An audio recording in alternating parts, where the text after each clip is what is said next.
Здравствуйте, мои любимые, замечательные подписчики и гости канала Таро Гадание Инфо. Благодарю за вашу поддержку, за ваше внимание. Спасибо вам за то, что вы со мной. Тема сегодняшнего расклада. Ментальный плен. Кто постоянно думает о тебе и почему? Расклад будет сделан по специальной схеме, состоящей из вопросов, которые будут озвучены сразу же после вашей сигнификации. В конце видео будет совет психолога. Надеюсь, будет интересно, полезно. Пожалуйста, досмотрите до конца. Вы когда-нибудь чувствовали внезапное тепло в груди?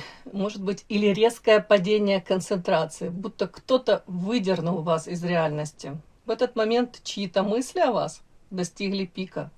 Прямо сейчас в вашем мире есть человек, для которого вы стали навязчивой идеей. Давайте узнаем, кто это. Для начала я делаю вашу сигнификацию.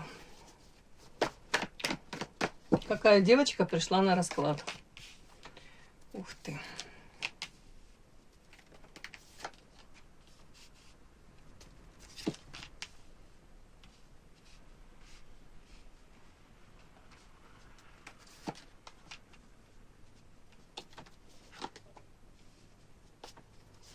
Какая девочка пришла на расклад?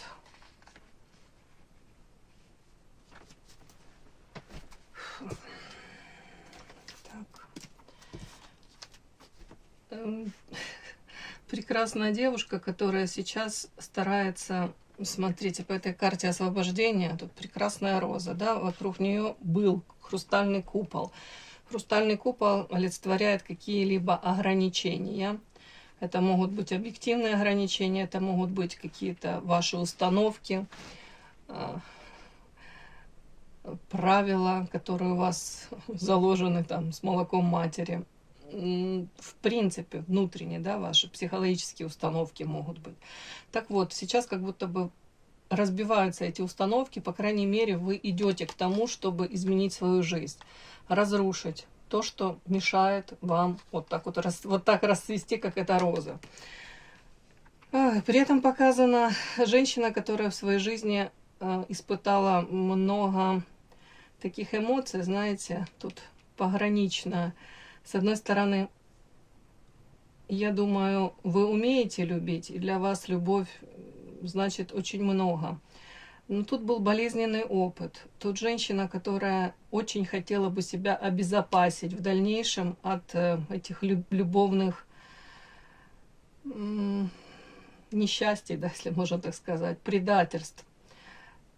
Тут карта память, карта жертва, эго, равнодушие. Даже такие карты, они говорят о том, что женщина уже осознанно, может быть, старается не входить в какие-либо там взаимоотношения близкие, не сближаться, ну, дабы не получить это болезненное разочарование. Это может касаться и взаимоотношений с мужчиной, и в принципе взаимоотношений, там, может быть, новых какие-то контакты, да, устанавливать, более тесное общение, я имею в виду там дружеское.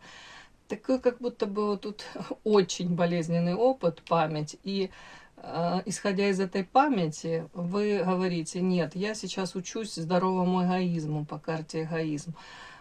Скорее лучше я буду занимать какую-то такую выжидательную позицию. Пусть лучше люди ко мне проявляются даже, да, но я сама не буду тут ни в друзья навязываться, ни инициировать какие-то особо сближения. Повторюсь, мужчины, женщины, не в этом суть.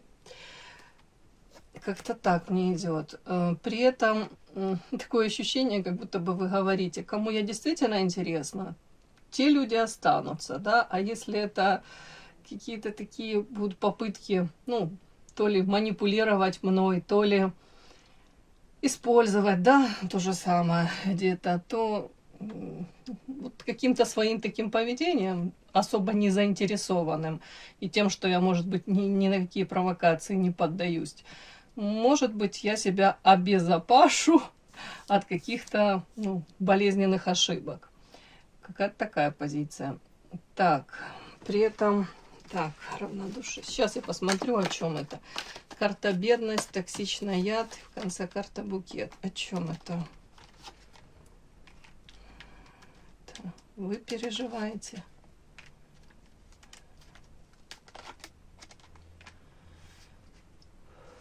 Но многие из вас сейчас думают о том, как улучшить свое материальное положение, да, ну, не устраивает вас, опять-таки, у кого-то заработок, у кого-то на данный момент нет этой опоры у вас под ногами. При этом, может быть, также и предложения какие-то есть по поводу того, как можно, ну, лучше там организовать этот свой заработок, может быть, какие-то предложения по поводу новой работы. Но вы сейчас очень переживаете также, чтобы, знаете, не выбрать, ну, как шило на мыло не поменять, да. Уже знаете о том, что многие обещают золотые горы, а потом, когда ну, конкретно ты уже, допустим, поменял место работы, сделал выбор, то там куча нюансов всплывает, да, то, что мелким шрифтом написано, да, в контракте, в договоре. Вот тут как-то так идет мне. Но при этом, так, токсичный яд.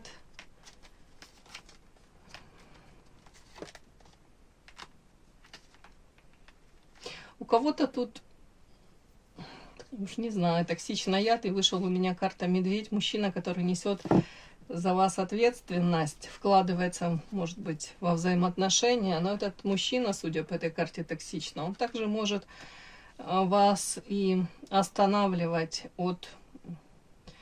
С одной стороны, он может себя и вас пытаться обезопасить от каких-то да, ваших неразумных а-ля поступков, да, дабы вы не вляпались во что-то такое. А с другой стороны, он как вам крылышки чуть-чуть как подпиливает, да, обламывает. Можно тоже так сказать. Вы могли бы в социуме реализоваться намного, может быть,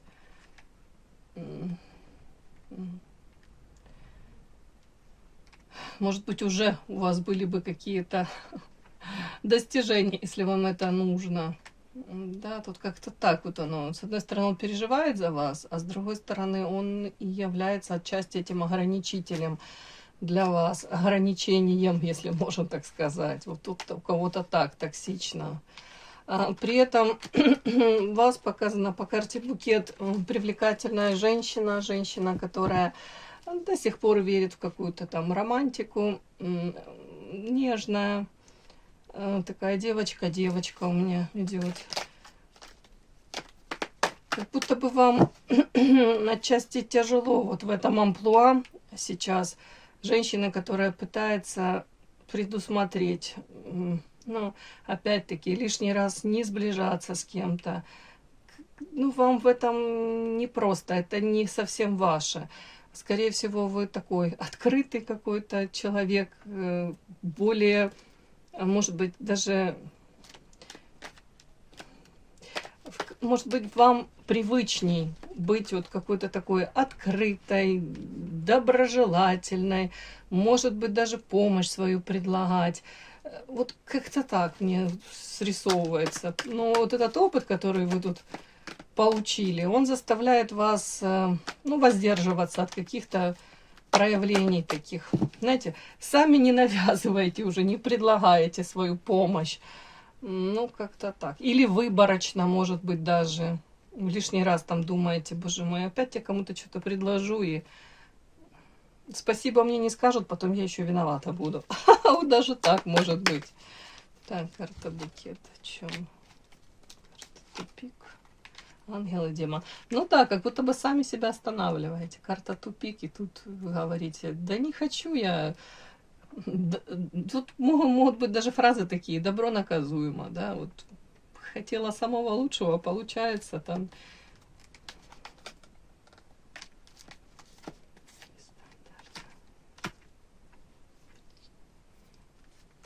И при этом еще такая мысль какая-то, вы говорите, я очень хочу изменить свою жизнь, я буду прикладывать усилия.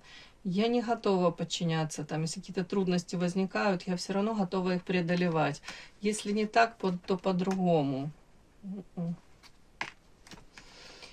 Такая у меня женщина вышла, такая сигнификация ваша. Подпишись на канал и поставь лайк. Так, смотрим. Кто постоянно думает о тебе и почему? Первый у нас портрет этого человека. Кто он? Тип отношений, да, ваш. степень близости, может быть, контекст появления в вашей жизни.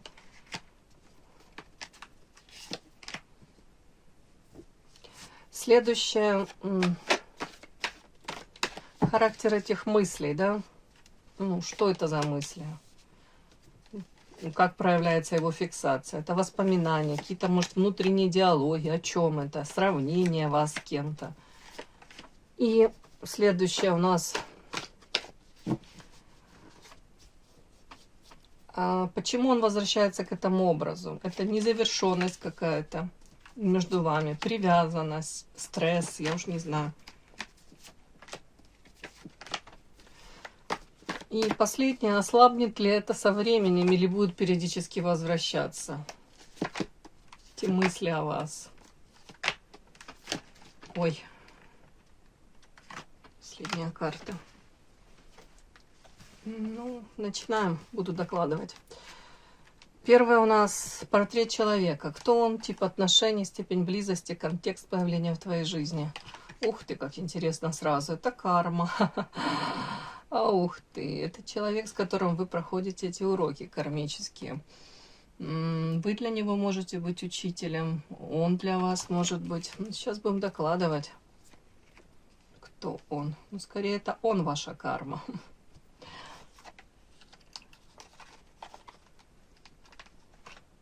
Так. Для начала давайте определимся, это мужчина или женщина, да? Каким-то картам тут очень похоже на мужчину, но не факт совсем. Так, это мужчина или женщина? Это мужчина или женщина? Вот так вот, видите, бывает. Женщина. А женщина, с которой у вас, может быть, тут кармический урок. Так, она... Так, тип отношений. Это дружеский? Ну да. Подруга. Коллега по работе? Нет, это не коллега по работе, это подруга. Фу-фу, очень интересно. Так, ну мы выяснили, это подруга. Подруга в настоящем, она подруга. Или из в прошлом больше. Больше вы в прошлом сотрудничали. Тут прям по тройке пентаклей общие могли быть и рабочие какие-то моменты общие. Над чем-то работать. Тут еще, допустим, еще кто-то мог быть, допустим, третья подруга. Вы постоянно в одной связке были, допустим, да, вот как-то так. При этом показано, ну, такое, как будто бы раньше намного чаще вы общались. Сейчас, может быть, редко вы, намного реже вы друг с другом там пересекаетесь, вот как-то так. При этом женщина вполне возможно замужем, тут по королеве Пентаклей материально ориентирована, больше для нее какие-то земные там ценности в приоритете, приумножение, созидание, ну такая довольно-таки земная. Больше сейчас мысли может быть о доме, все обустроить в доме, как-то так. Опять-таки с вами отношения длительные.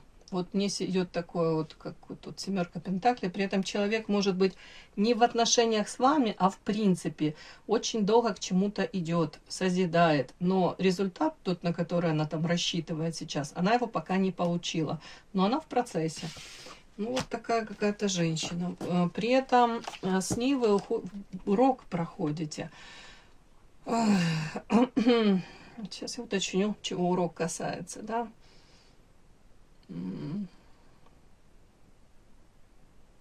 Какие-то карты странные очень.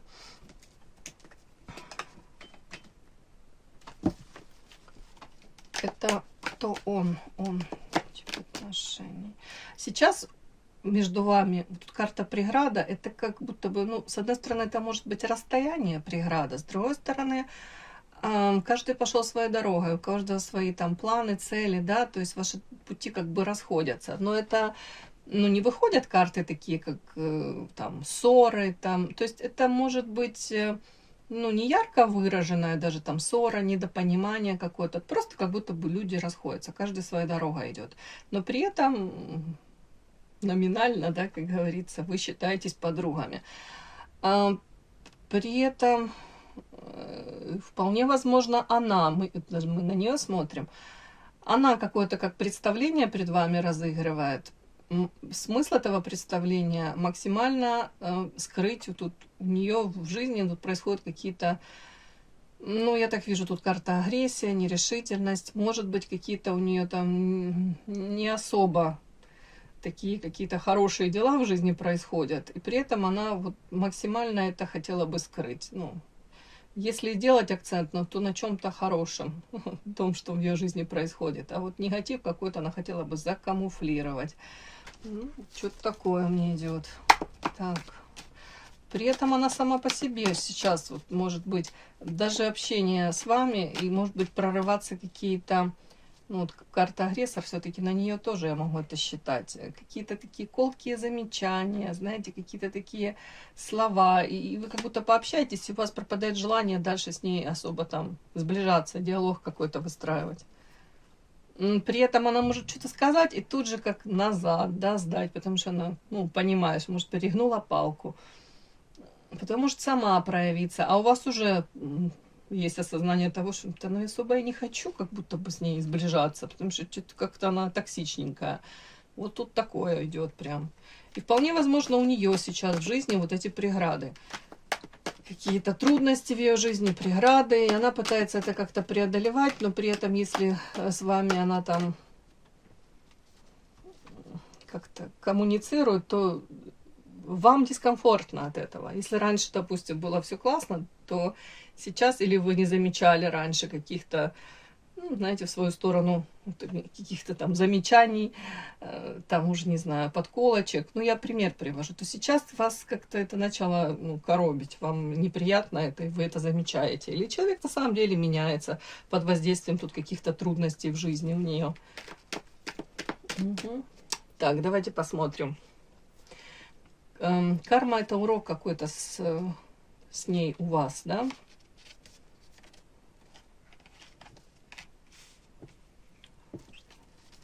В чем это? Какой урок?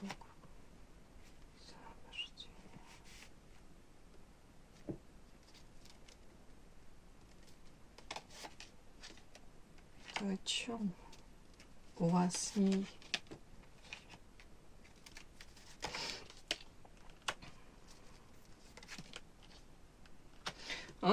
Тут даже так интересно. Ну, смотрите, основное, что вы должны взять от нее, то ли на нее примере, то ли она как вам подсказывает, подсвечивает что-то в вас, конкретно в ваших взаимоотношениях с мужчинами. Она тут показывает, что для того, чтобы быть более счастливой во взаимоотношениях, тут это касается род, семья, тут вам нужно побороть где-то зависимость от мужчины. И тут карта, она высшее я. Эта женщина, она очень себя любит. И вот через нее вам показывают на примере. Вот если ты, как ты себя поставишь во взаимоотношениях с мужчиной, с мужчинами, так дальше твоя жизнь и будет судьба так и складываться. И такое же отношение дальше у тебя будет. Изначально, да, вот как ты себя преподнесешь, поставишь, да, в этих взаимоотношениях. Тут вот почему-то через эту женщину вам подсвечивают. Ну, в данном случае вам говорят, ну, по идее, взять у нее... Можно у любого человека чему-то научиться. Вот вам у нее, вам предлагают научиться вот этому по высшему я, это где-то здоровый эгоизм, это умение себя отстоять, умение почему-то вот именно во взаимоотношениях, тут род, семья, вот может быть, как она себя ведет, вот как она себя вот, там транслирует во взаимоотношениях, может именно с родными, с близкими, с мужчинами. Я понимаю, у нее тут проблемы свои какие-то, у нее тут преграды, но при этом почему-то мне предлагают вот вам так это показать, подсветить. через нее вам показывают о том, насколько вы должны задуматься над тем, в каком вы состоянии ваши взаимоотношения, может быть, с каким-то мужчиной, или в принципе, как вы выстраиваете взаимоотношения с мужчинами. Будто бы вот так, как она себя ведет, вот она определенный какой-то типаж мужчин и привлекает, и вам предлагают задуматься. Вот почему-то же ну, какие-то определенные мужчины вот к ней так проявляются, а к вам по-другому они совершенно проявляются, или вообще другие мужчины. Ну вот вы поняли, какой-то такой тут подтекст. Так, как именно проявляется эта фиксация? Вот почему постоянно она тебе думает? Воспоминания, диалоги внутренние, сравнения. Ага. А тут она вас вспоминает, и она чувствует, что вы меняетесь. Она почувствовала, что так как в прошлом вы общались, вы уже так не общаетесь. Она может какие-то провокации. Карта провокация, карта вирус, карта непроявленная, токсичный яд и меч. История о том, что она прокручивает, может быть, вот этот какой-то ваш диалог, вспоминает какой-то, может быть, последний, предпоследний разговор. Тут меч, это я тут как точки над «и». Это история о том, что у нее в голове складывается такой пазл по поводу того, что, может быть, так как она хотела там, ну, пытаться с вами там вести диалог, выстраивать взаимоотношения, вы тут почему-то как-то повели себя не так, как обычно. Вы ее то ли обрубили, то ли дали понять, что вам это неприятно. А тут карта провокации, вполне возможно, она как-то пыталась, да, вас как-то так задеть, спровоцировать. При этом карта вирус, это могло повторяться несколько раз, и это я не могу сказать, что это шло глобально, но это вот не раз было. И при этом карта непроявленная, она для себя сделала вывод, что то ли вы максимально обрезаете общение с ней, то ли вы как-то себя ведете нестандартно, не так, как обычно. Вот она привыкла вас одну видеть, да, в одной там ипостаси, а вы показали себя по-другому. И вот ее это озадачивает. При этом карта токсична. Она, может быть, и сама понимает, что где-то она, повторюсь, перегнула палку. Но вот как-то у человека вот это в голове все крутится, вот так как-то. Может быть, даже она сама и понимает, что вот что-то идет не так. Вот ваше общение дальнейшее, ваши коммуникации, ваши взаимоотношения. И она считывает прекрасно, что вы не намерены продолжать общение вот, ну, в таком ключе, в котором она тут, допустим, пыталась, да, вот как-то выстроить взаимоотношения. Вот такое у нее происходит осознание этого. Давайте посмотрим, почему мозг возвращается к этому образу. Незавершенность, привязанность, стресс. Ну вот смотрите, у меня идет почему, потому что идет карта белая ворона, убеждение, письмо, старость, приказ. С одной стороны, она вас считывает этой белой вороной, которая не похожа ни на кого, может быть, нестандартное, опять-таки, у вас мышление какое-то. И белая ворона, это в данном контексте, это не совсем она вас понимает, да, не совсем она может вас, ну, как вам, просчитать даже. При этом она четко понимает, у вас есть какие-то свои убеждения, и вы вообще не хотите прогибаться, да, под ее какое-то видение мира, может быть. При этом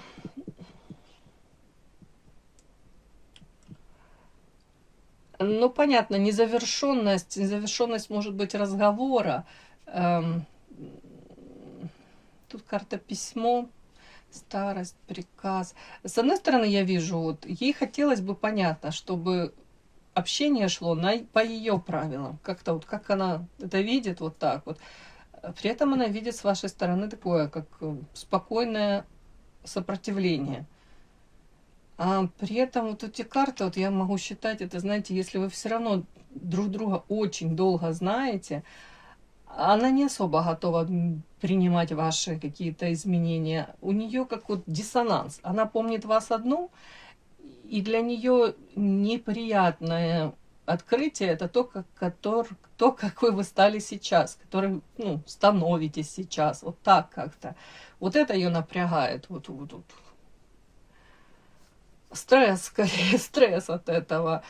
И при всем при этом у нее идет ощущение того, что ну, вы уже давным-давно дружите, может быть, знаете друг друга. Тут карта старая, знаете, это из той серии, как я могу прочесть, что друзья, как правило, у нас мы заводим друзей, да, и длительное время с ними дружим, как правило, в первой половине жизни. Вот тут, может быть, она также столкнулась с тем, что если у нее там она путем своей дорогой пошла, то это могут быть какие-то знакомые, там шапочные знакомства, коллеги по работе. При этом люди ее знают только то, что она показывает, вот верхушку айсберга, да, то, что она считает нужным показывать. А вот ее истинную, настоящую, может быть, там, как с юности, допустим, да, пример, знаете вы хорошо ее, и можете действительно с ней на многие темы поговорить, исходя из того, что вы знаете ее, ту прежнюю, знаете, чем она, допустим, там дышала, может быть, дышит сейчас. И вот тут такой нюанс, как будто бы в общем вас терять она бы не хотела бы, но при этом искреннее желание, такое тут карта приказ, вот все равно вот как-то, не то что там продавить, а вот все равно навязать вот ту манеру какое-то общения, взаимодействия, ту, которую она приемлет, то, что для нее приемлемо и выгодно. Тут вот как-то так. Она как озадачена.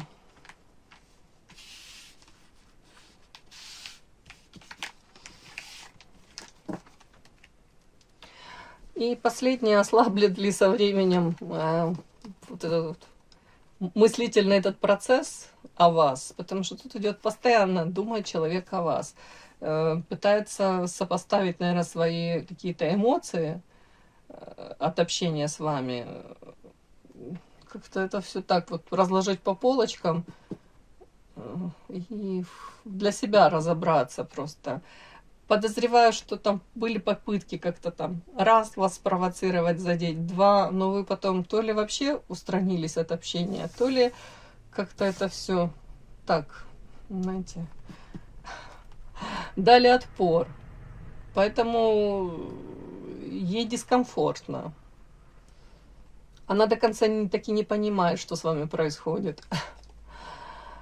Так, ослабнет ли этот мыслительный процесс или будет периодически возвращаться? Так. Угу.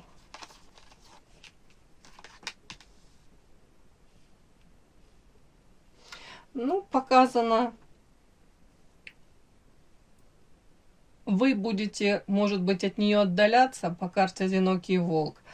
А ей периодически, карта время, через время, ей захочется взаимодействия с вами. Периодически она будет возвращаться все равно к этому. Ну, к мыслям, да, давайте так. При этом вот эта карта, тут карта жертва, я могу это считать опять-таки, это так, знаете, вряд ли она захочет особо менять правила игры, так как она видит это. Скорее еще можно прочесть, знаете, так, когда у нее будет не особо тут какой-то успешный, удачный период в жизни, она вполне возможно будет в вашей жизни появляться. Угу. Так, взаимодействие.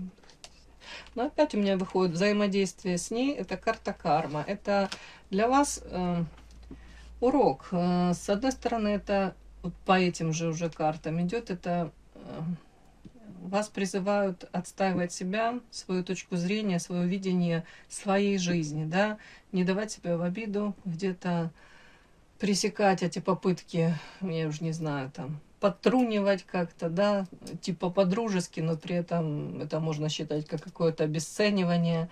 Вполне возможно, раньше она особо так себя не вела. Если у нее сейчас тяжелый период, и для нее это как какая-то, я не знаю, защитная реакция, я не знаю, как это, какие-то проявления.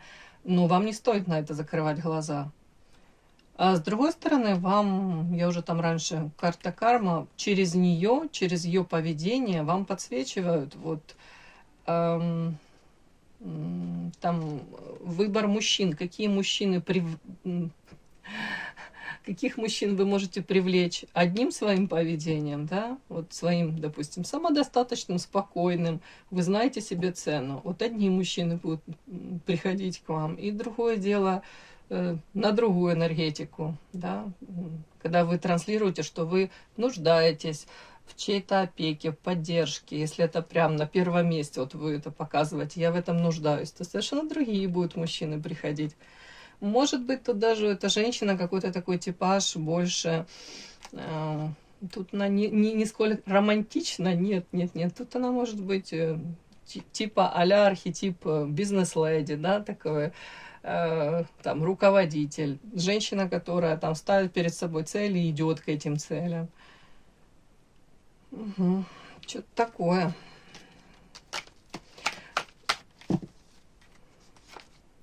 Ну, опять мне выходит вот тут мужчина, этот воин, и опять тупик. Вот как будто бы тут даже могут быть у вас не то, что там точки несоприкосновения, да. Тут, кстати, у вас может быть по поводу выбора, вашего выбора. Она может делать какие-то замечания по поводу мужчин. Или даже недоумевать, зачем вы такой выбор делаете.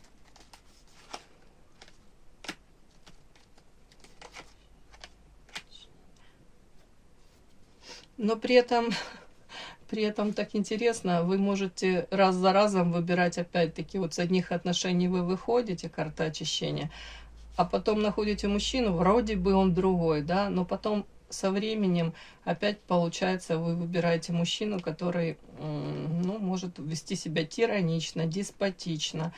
Тут карта подчинения, у вас вокруг шеи какие-то цепи. Но вот тут парадокс в том, что она может на это вам, ну, и намекать, и прямым текстом даже вам говорить, да, что вот по поводу вашего выбора. Но она себя во взаимоотношениях с вами ведет очень похожим образом сейчас. Вот эти проявления есть такие, знаете, как будто бы я лучше знаю, как жить, я вот что-то такое вот. Ну, я более опытная, более мудрая, более практичная. И это такой характер носит, ну, такое, как давление. Вы можете даже ее сейчас избегать, вам это, ну, неприятно, это какое-то общение даже. Ну, вот так вот. Ну, думает о вас эта женщина, ваша подруга, да. Как-то так, девочки. И с точки зрения психологии, вот эти устойчивые мысли о другом человеке, чаще всего они возникают не из-за связи на расстоянии. Тут абсолютно не в этом дело. Вы, конечно, можете действительно быть на расстоянии, на разных континентах, да. Но, скорее всего, это возникает из-за эффекта эмоциональной значимости и незавершенного какого-то опыта, да. Тут вы как будто бы начали общаться на какие-то темы, но при этом в воздухе повис такой знак вопроса. Как-то все пошло не так, как, может быть, привычно ей, не так, как она запланировала, не так, как ей комфортно даже. Может быть, вы тут свои рамочки, границы как-то очертили. Или с чем-то выразили несогласие свое. Вот тут вот в этом дело. Она вас как по-новому на вас посмотрела. С одной стороны, это уважение к вам, но с другой стороны, тут больше идет, как для нее это дискомфорт. Она не может понять, как дальше с вами выстраивать эти взаимоотношения. Взаимодействие с вами она не готова бросать, но при этом и особо тут, знаете, задумываться, насколько она там причиняет этот же дискомфорт и боль кому-то, она тоже об этом не готова. Она довольно-таки эгоистична, эта женщина. Ну, мозг стремится завершать эти нераскрытые гештальты, незакрытые, да, стремится завершать незакрытые эти гештальты, потому что возвращается к ситуациям, где не было ясной точки или внутреннего принятия.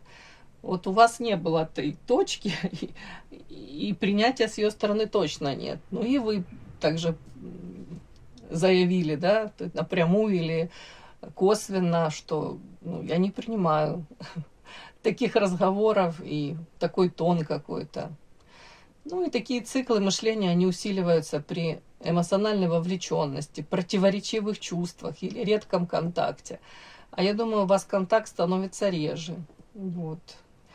И важно понимать, что это не отражение объективной судьбоносности связи, да, а естественный механизм переработки опыта. И ключевой навык здесь – это различать реальные действия людей и внутренние этих когнитивные процессы, не приписывая им мистических причин и сохраняя опору на факты, а не на интерпретации. Это о том, что вы четко должны знать, кто вы в этом мире, иметь опору на саму себя. Есть в вашем поле эта женщина, нет. И ни в коем случае, конечно, не входить в эти токсичные взаимоотношения, если вы чувствуете дискомфорт. Да? Вас насильно никто не может втянуть в эти диалоги. В любом случае, вы тут, я так понимаю, поставили рамки границы, вы все правильно сделали. Правильной дорогой идете, товарищ. Все, мои хорошие. Удачи вам во всем. Спасибо за то, что были со мной. И да, не забудьте подписаться, кто еще не подписан. Подписка, лайк, колокольчик, можно комментарий. Ну а те, кто уже подписаны и все это делают, большое вам спасибо. Умнички.